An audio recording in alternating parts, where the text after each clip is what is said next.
This video is about learning to understand the principle. We show it with the Hanbo, with the 3 feet long stick.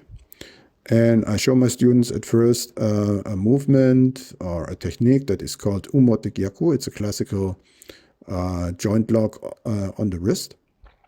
And as you see in the video, I have the contact with the stick and my arm on the wrist of the opponent. I can catch that, cross over with the other hand, and come here to a triangular kind of pressing the wrist and turning the hand.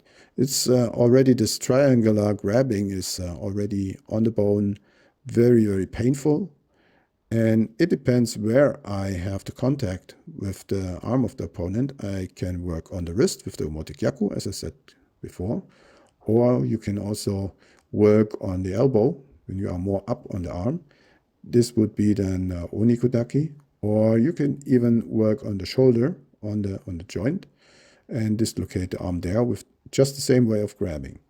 And it's important to play with that, because the technique, so to say, it appears. You cannot plan it. It depends where you can get a hold of the arm of the opponent, and there the technique appears.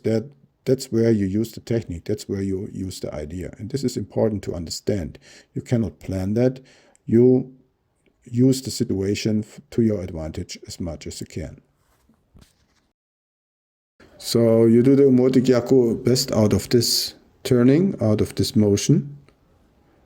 And you turn and bring the opponent down to the floor. So what do I do here? This is a dodging movement that my yellow belts, my 10th cube people know very good from their study program.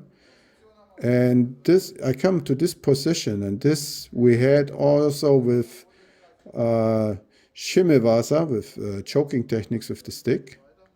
And I just turn on and can break the wrist. I can bring him backward, or I can bring him forward. And I can go outside and use the stick in the intended way. Yeah, it's just a stick. So I turn myself outside, I attack the face with a tsuki, with a stabbing motion, and then I get his arm just like that, just on the wrist. Or I come to the elbow.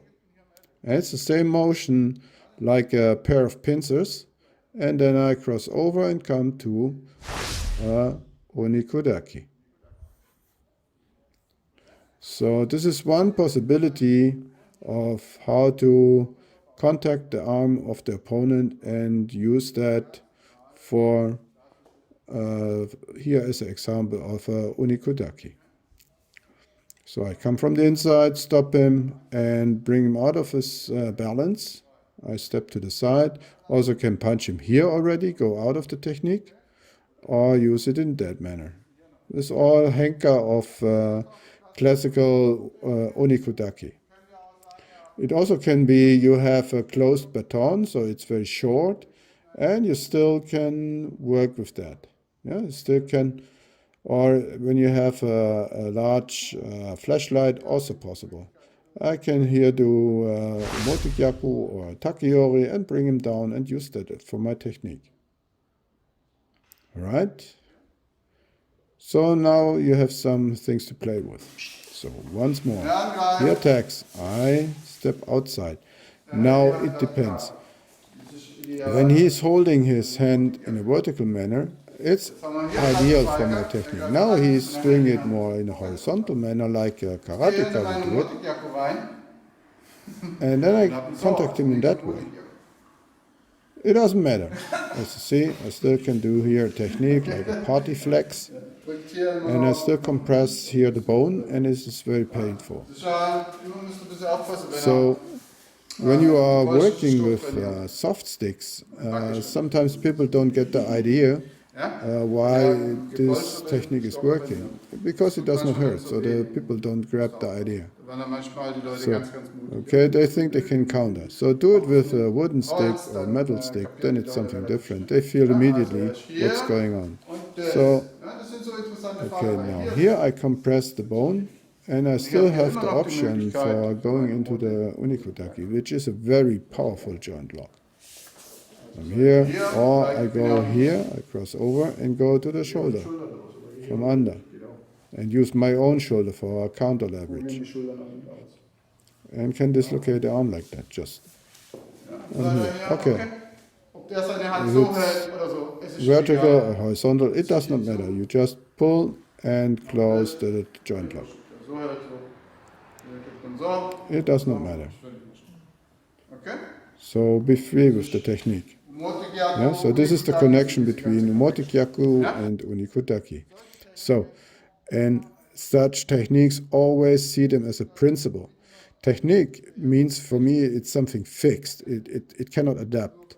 Yeah, it can only be used for one situation. And when you see it as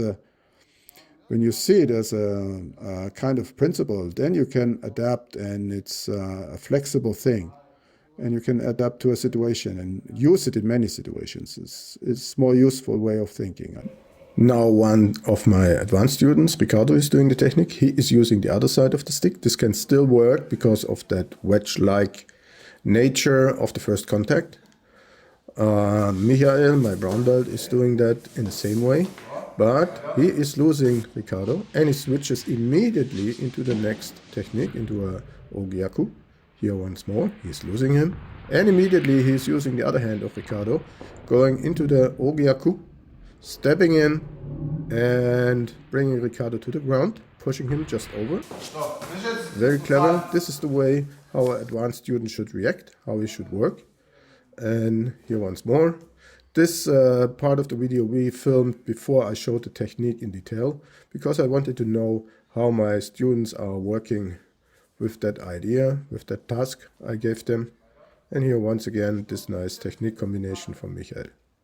So, and that you do not miss such cool techniques, such great techniques, subscribe our channel, hit the bell, leave a nice comment and a thumb up, we always appreciate it, and hope to see you in our training soon. Bye.